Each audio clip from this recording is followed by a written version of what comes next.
आप सभी को हरितालिका तीज की बहुत बहुत शुभकामनाएं। माता गौरा की कृपा हम सभी पर सदैव बनी रहे, इसी मंगल कामना के साथ आज के इस वीडियो में मैं आप सभी को हरितालिका तीज व्रत की बहुत ही सरल पूजा विधि दिखाने वाली हूँ। भाद्रपद मास यानी भादों के महीने के शुक्ल पक्ष की तृतीय तिथि को हरितालिका तीज का त्योहार मनाया जाता है। इस दिन सुहागिन महिलाएं अपने सौभाग्य को अखंड रखने के लिए और कुंवारी कन्याएं अच्छे घर वर को पाने के लिए व्रत रखती हैं। इस दिन माता पार्वती के साथ साथ शिव जी और गणेश जी अर्थात पूरे शिव परिवार का पूजन किया जाता है। तो देखिए, वैसे तो हरितालिका तीज व्रत पूजन में काली मिट्टी और रेत से शिव परिवार को बनाकर उसका पूजन मुख्य रूप से किया जाता है। लेकिन अगर आपके पास किसी भी कारण से समय की कमी है, समय का अभाव है, तो आप देखिए फोटो में भी इसका पूजन कर सकते हैं।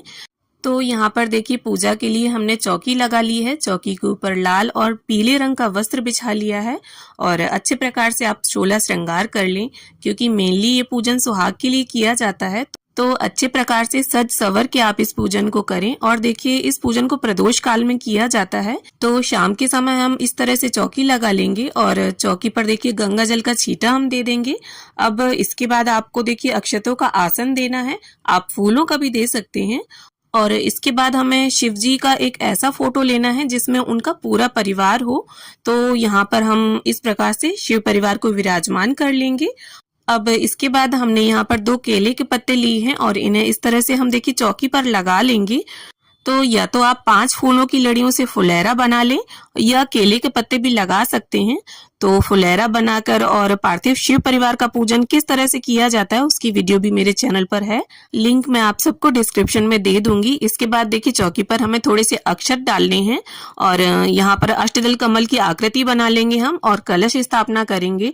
देखिए, हरितालिका तीज के व्रत में कलश स्थापना अनिवार्य होती है, तो कलश स्थापना आप जरूर से करें। तो इस तरह से देखिए अष्टदल कमल की आकृति बनाकर अब हमें एक, या तो आप पीतल का लोटा ले लें या आप तांबे का भी लोटा ले सकते हैं।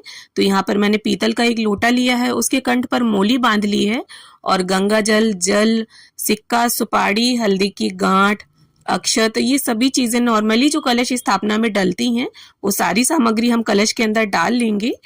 और साथ में आप कलश के अंदर चंदन और रोली भी डाल लें। अब देखिए, इसके बाद हमें लेने हैं 5 आम के पत्ते। तो अगर आपको आम के पत्ते ना मिले तो आप अशोका के पत्ते भी प्रयोग कर सकते हैं। अब इस प्रकार से देखिए चंदन और रोली से हम सभी पत्तों को टीक लेंगे और इस तरह से कलश के अंदर हम इन्हें लगा लेंगे। अब हमें एक चावलों से भरा पूर्ण पात्र लेना है और उसे इस तरह से देखिए कलश के ऊपर हम रख देंगे। अब हमें रोली या कुमकुम से कलश के ऊपर स्वास्तिक का निशान बनाना है। स्वास्तिक का जो निशान है वो बहुत ही शुभ माना जाता है, तो इसे इस प्रकार से हम बना लेंगे। अब देखिए, यहाँ पर कलश स्थापना हमारी हो गई है और शिव परिवार को भी हमने विराजमान कर दिया है, मतलब पूरी चौकी हमारी लग गई है। अब हमें एक शुद्ध देसी घी का दीपक लेना है और दीपक में आप ध्यान रखिए 2 लंबी बातियों वाला दीपक आपको लेना है और दीपक काफी बड़ा आप लें जिससे वो पूरी रात्रि जलता रहे, क्योंकि हरितालिका तीज व्रत में रात्रि जागरण का विशेष महत्व है। तो अगर आप किसी कारण से पूरी रात ना जाग पाएं तो आपकी जगह पर ये दीपक प्रज्वलित बने रहना चाहिए। तो इस प्रकार से अब हम दीपक को प्रज्वलित कर लेंगे और यहाँ पर धूप भी हमने रख ली है और थोड़ा सा गंगा जल और फूल की सहायता से स्नान की भावना से हम सभी को छींटा दे देंगे। अब इसके बाद स्नान के बाद जिस तरह से वस्त्र पहने जाते हैं ठीक उसी प्रकार से वस्त्र की भावना से यहाँ पर मैंने कलावा अर्पित कर दिया है। माता गौरी को यहाँ पर चुनरी अर्पित कर दी है। अब इसके बाद गणपति जी का, माता गौरी का, शिव जी का, कार्तिकेय जी का और शिव जी का जो वाहन है नंदी महाराज और माता गौरी का जो वाहन है सिंह, सभी को हम टीका कर लेंगे। साथ साथ दीप देव का भी पूजन कर लेंगे। तो जब माता पार्वती शिव जी को पति रूप में पाने के लिए वन में तप कर रही थी, उस समय उनकी सखियों ने उन्हें अगवा कर लिया था। इस कारण से इस व्रत को हरितालिका कहा गया है। हरत मतलब अपहरण करना और तालिका मतलब सखी। तो यहाँ पर अब देखिए थोड़े से हल्दी पाउडर में गंगा जल डालकर हम यहाँ इसको पेस्ट जैसा बना लेंगे और इसे माता पार्वती के हाथों में लगा देंगे। अब इसके बाद हम कुछ बेलपत्र ले लेंगे और बेलपत्र पर आप चंदन से ऐसे ही टीक लें या इसके ऊपर आप अपनी मनोकामना भी लिखकर शिव जी को अर्पित कर सकते हैं। अब इसके साथ ही देखिए शिव जी की जो भी प्रिय वस्तुएं आपको मिल जाती हैं उन्हें आप ले लें। तो यहाँ पर मैंने धतूरा ले लिया है और वो अर्पित कर दूंगी मैं। साथ ही धतूरे के फूल हैं मेरे पास, लाल फूल हैं गुलाब के, गेंदे के फूल हैं, शमी पत्र हैं। तो ये सभी चीजें हम इस प्रकार से माता गौरी को, गणपति जी को, शिव जी को, कार्तिकेय जी को, सभी को अर्पित कर देंगे। भगवान शिव शंकर को वन में मिलने वाले फल, फूल, पत्ते बहुत अधिक प्रिय हैं, क्योंकि माता पार्वती ने वन में जब तप किया था तब इन्हीं चीजों को अर्पित करके भगवान शिव शंकर को प्रसन्न किया था। तो हरितालिका तीज व्रत में 3 की संख्या का बहुत अधिक महत्व है। तो किसी भी तरह के 3 प्रकार के फल आप अर्पित कर सकते हैं, या कोई भी एक फल 3 की संख्या में भी आप अर्पित कर सकते हैं। तो यहाँ पर मैंने खीरा, नाशपाती और नारियल का फल अर्पित किया है। साथ ही मैं यहाँ पर 3 तरह की मिठाई अर्पित कर दूंगी। इसके साथ ही जो भी आपने घर में पकवान बनाए हो वो भी अर्पित करें। अब इसके साथ ही माता पार्वती को यहाँ पर हम 16 श्रृंगार समर्पित कर देंगे। देखिए, जब भी कोई सुहाग का पूजन हो और आप माता गौरी का या माता पार्वती का पूजन करें तो श्रृंगार का सामान जरूर अर्पित करें। चाहे आप 5 ही वस्तुएं अर्पित करें, उसमें चूड़ी, बिंदी, महावर, मेहंदी, सिंदूर, ये आप जरूर रखें। इसके साथ आप जितना चाहें वो अर्पित कर सकती हैं।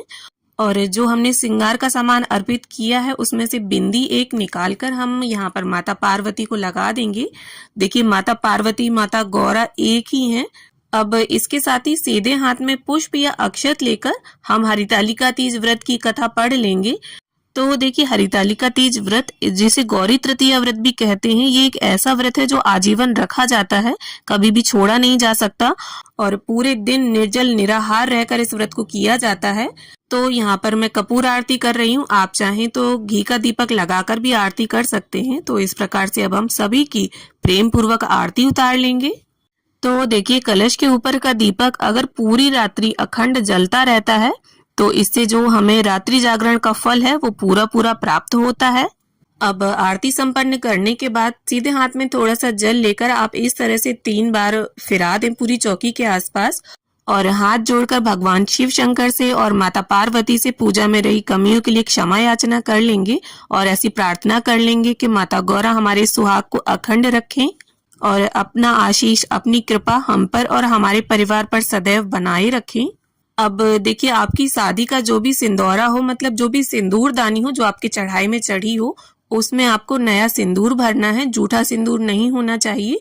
और इस तरह से 5 बार माता गौरी को हम इसे अर्पित कर देंगे और 5 बार मतलब जितनी बार आप अर्पित करें उतनी ही बार हमें इसे अपनी मांग में सजाना होता है। जैसे इस प्रकार से हमने 5 बार अर्पित कर दिया। अब 5 बारी माता गौरा से हम इसे लेकर अपनी मांग में सजा लेंगे। इसे सुहाग लेने की विधि बोलते हैं। तो इस तरह से पूजा के बाद आपको माता गौरा से सुहाग जरूर लेना है। तो इस तरह से हरितालिका तीज व्रत में प्रदोष काल का जो मुख्य पूजन है वो हमारा संपन्न होता है। तो हरितालिका तीज व्रत पूजा की ये सरल सी विधि आप सभी को कैसी लगी कमेंट करके जरूर बताइएगा। और अगर वीडियो अच्छी लगी हो तो इसे लाइक करिएगा, शेयर करिएगा और मेरे साथ जुड़े रहने के लिए मेरे चैनल ज्ञान अनुसार को सब्सक्राइब जरूर कर लीजिए। तो मिलती हूँ आप सभी से एक नए वीडियो के साथ। तब तक के लिए ओम नमः शिवाय। जय हो माता पार्वती की। पार्वती, मैं तुम्हें प्राप्त हूँ।